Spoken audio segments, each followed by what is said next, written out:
وہ صالحین میں بھی ہے. غیر المغضوب علیہم، ان کے راستے پر مت چلائیو جو جن پر تیرا غضب ہوا، ولا الضالین، اور جو ذلیل و رسوا ہوئے، جن پر غضب ہوا. اب یہاں پر جو ہے مفسرین نے دو گروہ لکھے ہیں اور وہ واضح ہیں، یہود و نصارہ. ٹھیک ہے، یہ ایک بالکل الگ تفسیر ہے، لیکن میرا سوال یہ ہے کہ اس کے علاوہ اور کوئی گمراہ نہیں ہے؟ یہاں پر کیا یہ مطلب بنے گا کہ ہمیں یہود و نصارہ کے راستے پر نہ چلانا، اور سارا دن ہم کس کے راستے پر چل رہے ہیں؟ پھر گویا ہم بالکل پرفیکٹ ہیں. نہیں، اس سے مراد یہ ہے صراط الذین انعمت علیہم، اے پروردگار ان لوگوں کے راستے پر چلانا جو تیرے راستے پر ہمیشہ چلتے رہتے ہیں، جو انعام یافتہ لوگ ہیں. یہ آج کے دور کی تفسیر میں کر رہا ہوں کہ جو ہمیشہ تیری عبادت میں لگے رہتے ہیں، تیری تلاش میں لگے رہتے ہیں، جستجو میں لگے رہتے ہیں، تیری قربت حاصل کرنے میں لگے رہتے ہیں، انہی کے راستے پر چلانا. اور ایسے لوگوں سے ہمیشہ ہمیں دور کر دے، ہمیشہ ہمیں دور کر دے کہ جن سے تو غضبناک ہے، جس سے تو غصہ ہے، جن کو ناپسند کرتا ہے، جو اس مستقیم کے راستے سے ہٹے ہوئے ہیں. اب اس سے گویا مراد مسلمان بھی ہو سکتے ہیں، ایسے لوگ جو قرآن جیسی ہدایت کو پا کے بھی سیدھے راستے پر نہیں آ رہے، ہدایت کا راستہ نہیں پکڑ رہے. یا اللہ میں ان کے راستے پر نہ چلانا، جو تیری راہ میں دل میں شب و روز عبادت کرتے ہیں، لوگوں کی ہدایت کا کام کرتے ہیں، حلال رزق کماتے ہیں، حلال کھاتے ہیں، حلال کی دعوت دیتے ہیں، برے کاموں سے روکتے ہیں، نیکی کی دعوت دیتے ہیں. اے پروردگار ایسے انعام یافتہ لوگوں پر، ایسے انعام یافتہ جو لوگ ہیں، ہمیں ان کے راستے پر چلا دے، ہمیں بھی ان کا ہم نشین بنا دے، ہمیں بھی ان کے ساتھ رکھ لے.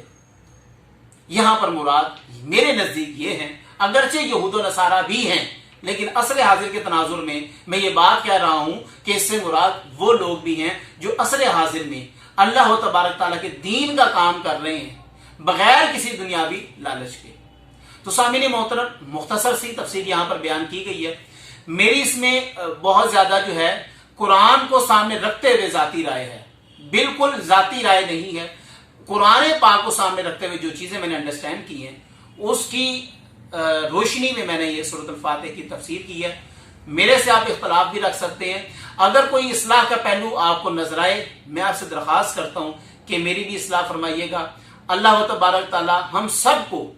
اسی طرح قرآن پاک کے ساتھ جڑا رکھے اور ہمیشہ قرآن پاک کا سایہ ہمارے ساتھ رہے. وہ والا سایہ نہیں جو شادیوں پر خواتین کو سایہ دیا جاتا ہے، وہ والا سایہ نہیں، بلکہ اس طرح ہمارے ہاتھوں میں یہ رہے اور ہم اس کے ساتھ، یہ ہمارے ساتھ ہمیشہ ہمیشہ کے لیے رہے. دعا ہے کہ اللہ تبارک تعالی جو میں نے بیان کیا عمل کی توفیق عطا فرمائے. وآخر دعوانا الحمدللہ رب العالمین. اللہ حافظ.